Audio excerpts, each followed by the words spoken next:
আছো? তোমরা আসসালামু আলাইকুম তো বলতেই ভুলে গিয়েছি। তো আমি ভালো আছি। আমার হচ্ছে খুব ঠান্ডা এবং কাশি, যেহেতু এই শীতের শেষের দিকে, আর শীতের শেষের দিকে সবারই না ঠান্ডা জ্বর শুধুমাত্র শীতের শেষের দিকেটাই তো হয়।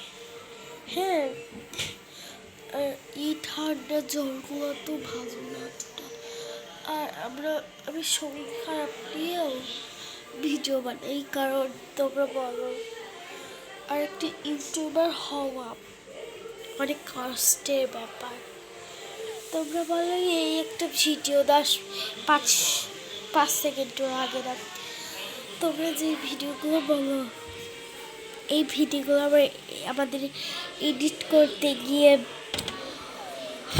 তারপরে ভয়েস ওভার করতে গিয়ে, ছাড়তে গিয়ে, ভিডিওগুলো করতে গিয়ে প্রায় 1 ঘন্টার মতো তো লেগেই যায়। আর যারা করেছে সে আপুরা ভালো বুঝবে। তো যেহেতু আমার শরীরটা এতটা ভালো না, আজকের মতো আর কথা বলবো না। টাটা।